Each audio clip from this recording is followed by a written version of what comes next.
Obama came out, and I'm not a fan of his policies or anything whatsoever. I'm not a fan of him at all. But I will tell you this. He greeted and shook everyone's hand in that room, and there was a lot of people. He went to every single person. I was like, that's cool. I was like, regardless of what BS you're involved with, I was like, that was cool. And when we went to the hangar to offload the C-17s with all these caskets, flag draped, he stood at a hand salute, a very crisp one, the whole time. That dude did not move. And we were like going on like 3 days no sleep. I mean, we're sitting down because we're like exhausted. Our backs are killing us from the pain of just operating. And that dude did not move. He was just crisp. Did not move for 45 minutes. Like nothing. The whole time. As much as I don't agree with his policies and all the corruption I think that he's maybe involved in, he earned some respect from me on that day for showing that right there. It's the respect for those men. I have to give that to him. I have to. I saw it with my own eyes. And those words, they were hard to come by, if any. What do you say by I know? I'm sorry. He was awesome. Hey everyone, welcome back to Global Views with George, the channel where we zoom out, connect the dots, and sometimes hold up a mirror to the world, even when the reflection makes people uncomfortable. Today's question is, why does Barack Obama still get a rockstar treatment around the globe, while Donald Trump often gets, polite applause at best and protest signs at worst? And more importantly, why does this reality makes part of a MAGA world absolutely furious? Let's dig in and let's talk about it. I think I finally understand why Donald Trump hates Barack Obama and Michelle Obama so much, and it really has nothing to do with that White House Correspondents' Dinner years ago. It's that America still loves, the world still loves Barack and Michelle Obama. See, last night was an NBA All-Star game, and, well, the Obamas were there, the camera panned to them, and the crowd cheered. Everybody stood up. They got a standing ovation to the point that President Obama stood up and waved at the crowd, which led to more cheering.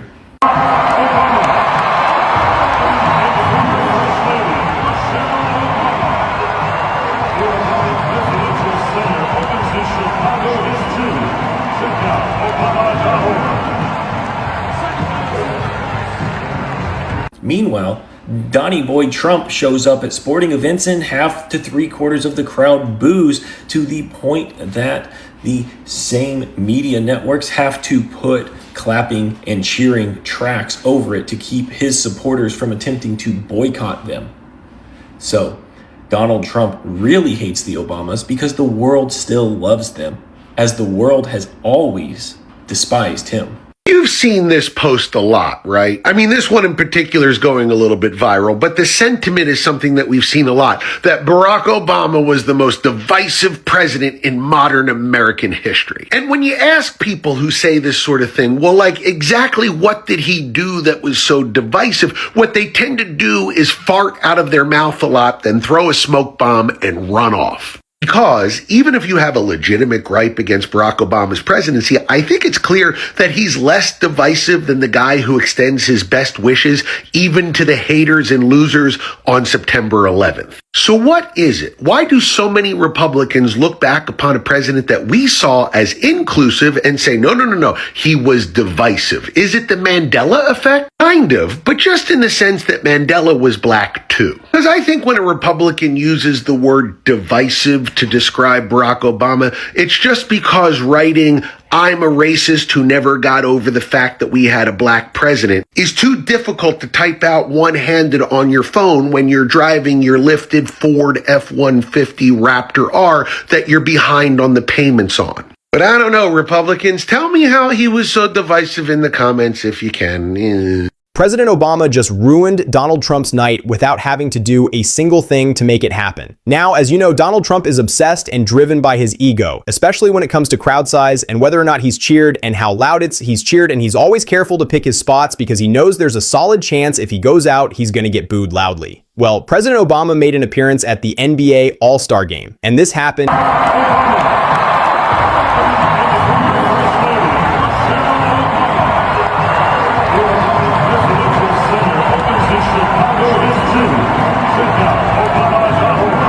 And yeah, the cheers were so loud, you couldn't hear the PA announcer introduce him. That's because the American people love President Obama across the board. We're with Donald Trump, it's 50-50. And the reason is he is a fake it till you make a guy. And that's fine if you are a failed businessman. But when the job you have can affect the lives of millions of people, it matters if you perform well and when you are not. When prices are up across the board for groceries, utility bills, you can't lie to people and expect when you go out they're going to be happy to see you.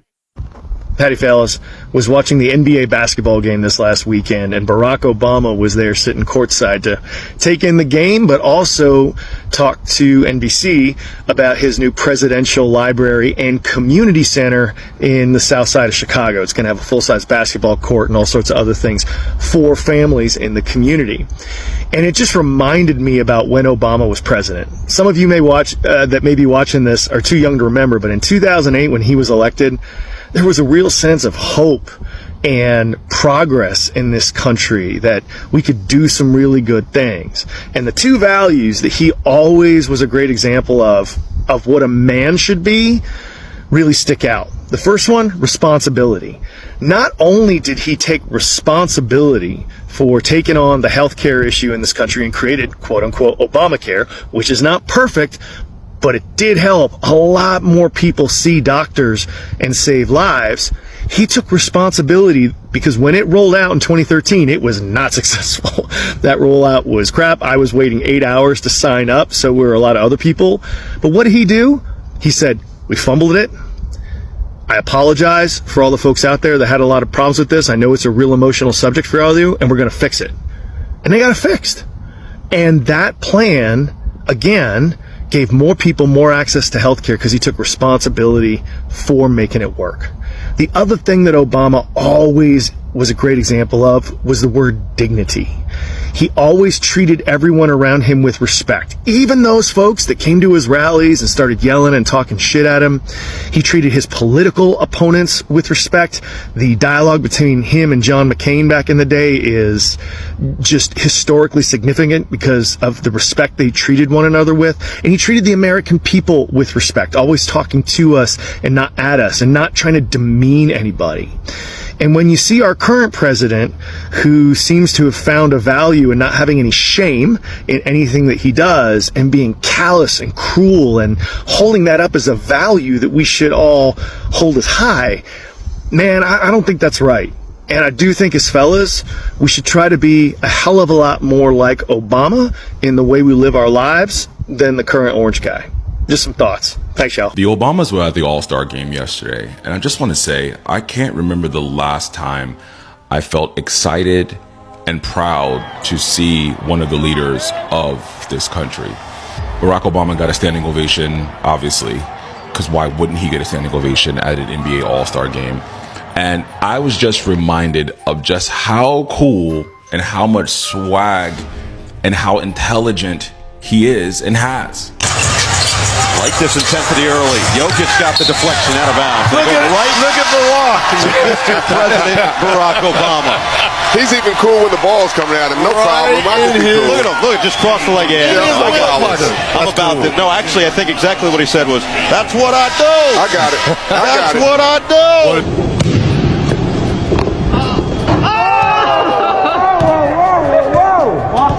That's what I do.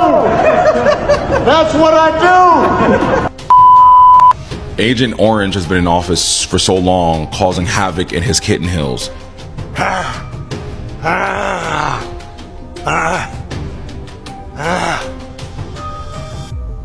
Ladies and gentlemen.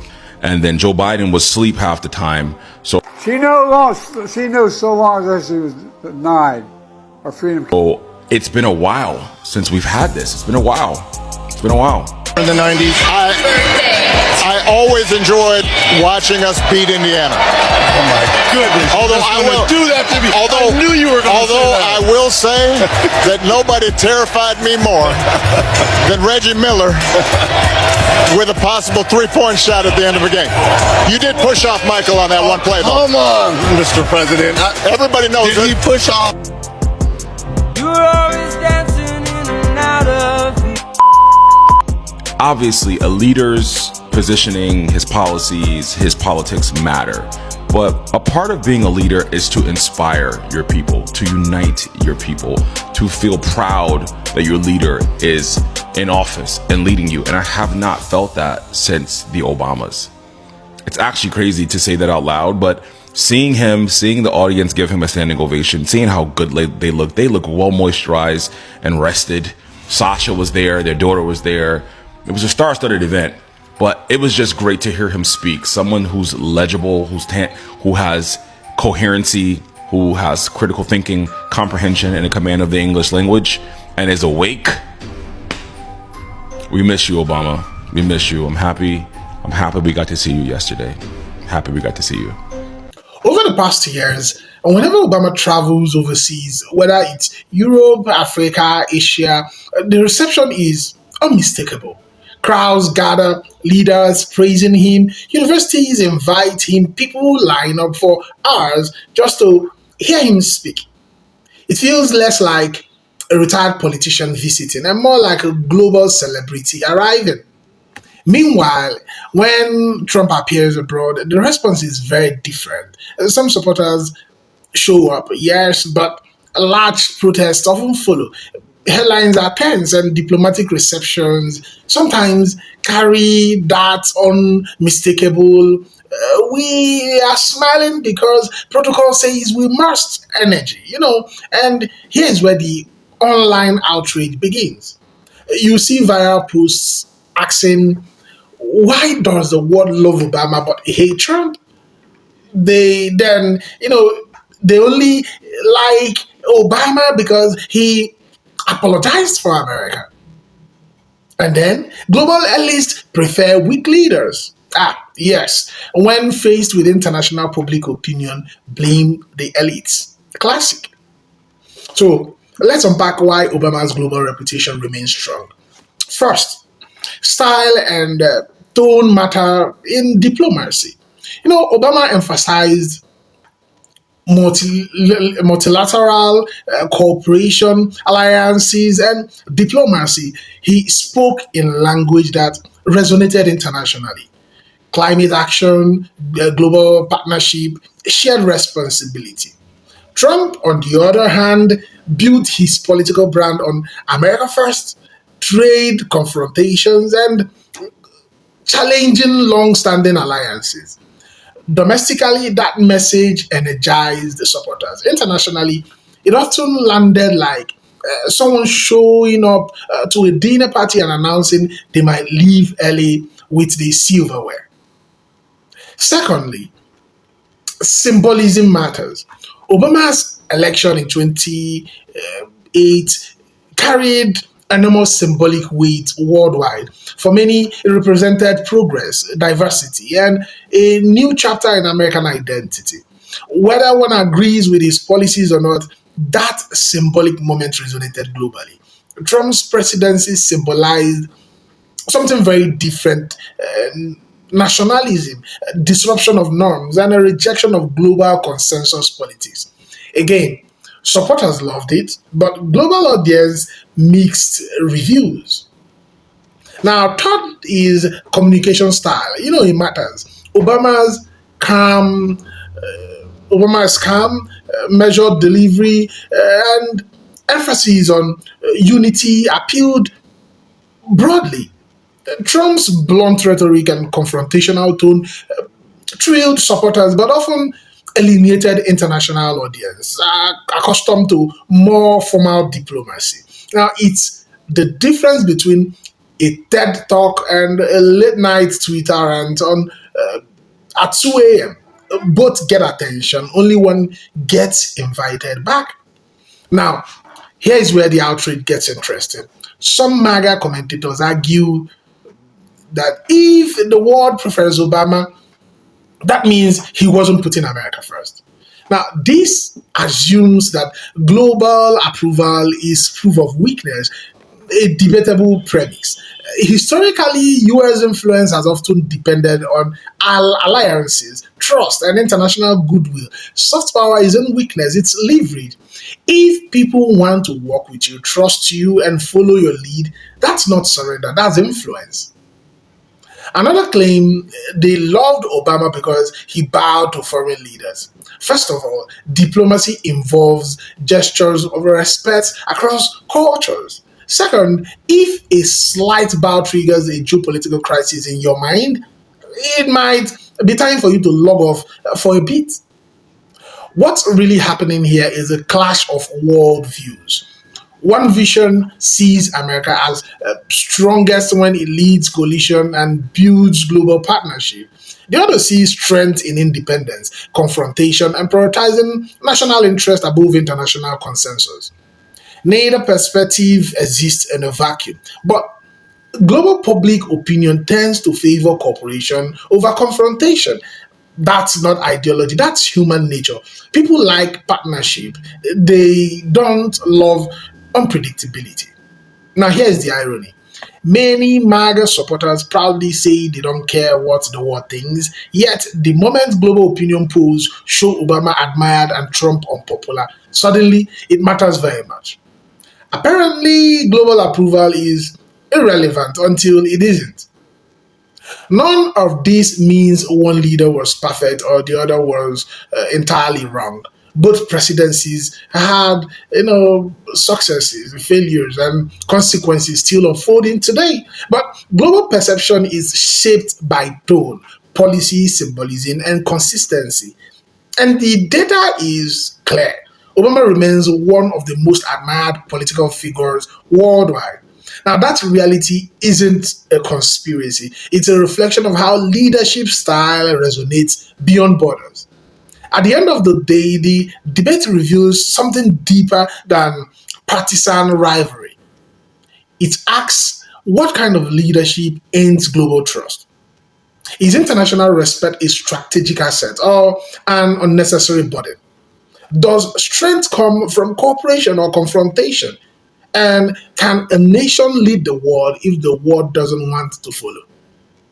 Thanks for watching Global Views with Josh, where we don't just look at politics, we look at perspectives. If you enjoyed this breakdown, hit like, subscribe, and share it with someone who thinks global opinion does matter, but still argue about it online. And now, I want to hear from you. Does global admiration for a US president matter? Is international approval a strength or weakness? Do you think leadership style affects America's influence abroad? And why do you think Obama remains unpopular worldwide? Drop your thoughts in the comment section. Let's get the conversation going. I'll see you guys on the next video. And as always, credit belongs to original creators.